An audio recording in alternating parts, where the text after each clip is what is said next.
मसला जरा गौर नस्मत फरमा लो। नबी करीम रऊफुर रहीम सल्लल्लाहु अलैहि वसल्लम ने अपनी ज़ाहरी हयाती के अंदर रमज़ान दे आखिरी अशरे दा इतिकाफ फरमाया, बल्कि एक साल हुजूर एतकाफ ना फरमा सके मसरूफियत की वजह तो करीम आका सल्लल्लाहु अलैहि वसल्लम ने अगले साल फिर 20 दिन एतकाफ फरमाया। एतकाफ की फजीलत की सियासिता दी हदीस है, गालबन इमाम हुसैन रज़ी अल्लाह तआला अन्हु तो मरवी हुजूर फरमाते ने जिन्हें रमज़ान दे आखिरी अशरे दा एतकाफ कीता अल्लाह ताला 2 हज ते 2 उमरियां दा सवाब अता फरमाए। मुअतकिफ हज़रात जिन्ना एतकाफ करना है ओ 20 रोजे असर दी नमाज तो बाद मगरब तो पहले मस्जिद दे अंदर तशरीफ ला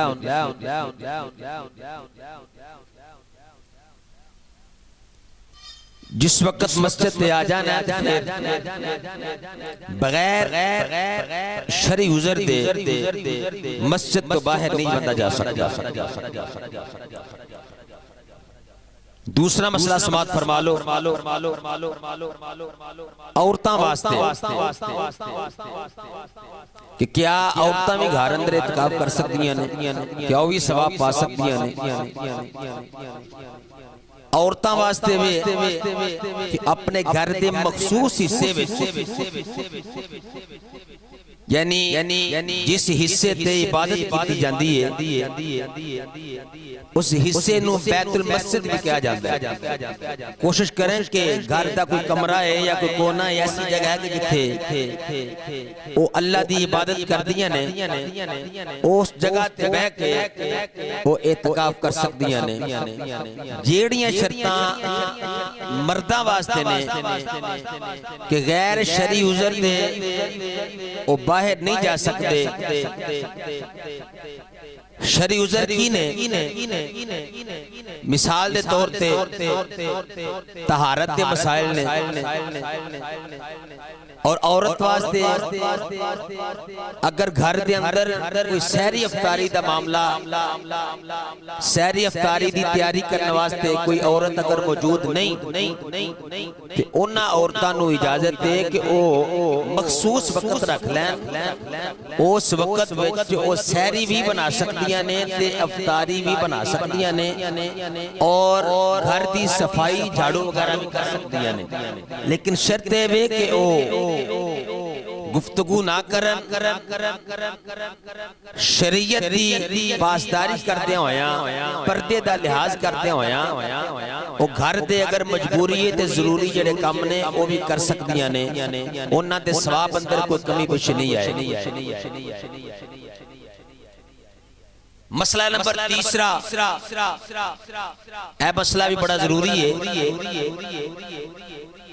अक्सर बच्चे जेड़े इत्काफ बैठते ने नौजवान वो कहते ने जी रोजा क्या जरूरी है। याद रखो रमजानुल मुबारक दे आखिरी अशरे दा जेड़ा इत्काफ है ये सुन्नत अलल किफाया है। इसके अंदर रोजा शर्त है, अगर रोजा नहीं रखिया तो इत्काफ टूट जाएगा। दूसरी गल अगर दौरान इत्काफ एहतलाम हो गया बंदे दा एक शरी उज़र है मामला तो हो जाता तो फिर ओदे वास्ते कि वो गुसल करे। गुसल करन दे नाल एहतलाम होने दे नाल इत्काफ जेड़ा ना वो नहीं टूटेगा, वगरना शौक नाल वो गुसल नहीं कर सकता। बंदा कहे कि मैं जुम्मा है तो मैं नहा लवां, शौक नाल गुसल नहीं कर सकता। अगर गुसल फर्ज हो गया तो फिर गुसल कर सकता। आम दुनियावी गुफ्तगू ना करे। अक्सर असा वेखिया के बच्चे और दोस्त अहबाब इकट्ठे हो जाते हैं और मस्जिद में कोने ते बैठ के ते गप्पा चप्पा शुरू कर छड़दे ने। याद रखो अगर यही काम करना सी ते मस्जिद में बैठने की जरूरत है। मस्जिद में बैठने का मकसद है कि बंदा अपने आप को अल्लाह के घर मुक़य्यद कर लवे और 10 दिन अपने रब नू राजी इस कदर करने की कोशिश करे कि ओदा रब वो देते राजी हो। इस वास्ते अगर गैर शरी मामला करने ने तो फिर मस्जिद में इत्काफ कोई फायदा नहीं देगा बल्कि उल्टा गुनाह लवेगा। याद रखो इदी फजीलत बहुत ज्यादा है, लेकिन अगर बेअदबी की जाएगी अल्लाह दे घर दी ते फिर इदा गुनाह भी उस हिसाब नाल मिलेगा। इस वास्ते कोशिश करनी है कि जो मस्जिद के अंदर आ जाना है तो फिर कोई गैर शरी मामला ना होवे। दोस्त अहबाब को कहो कि ओ तुहाडे नाल मुलाकात ना करन बल्कि एक पासे बैठ के ते अल्लाह दे जिक्र फिक्र विच वक्त गुजारिया जाए। दूसरा मस्जिदां दे अंदर अक्सर पर्दे लगा दिते जाते ने।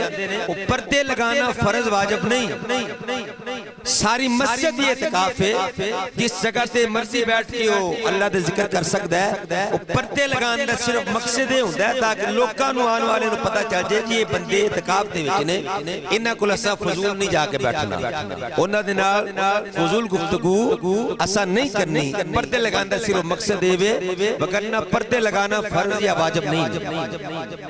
ठीक है जी, अल्लाह ताला तौफीक अता फरमाए।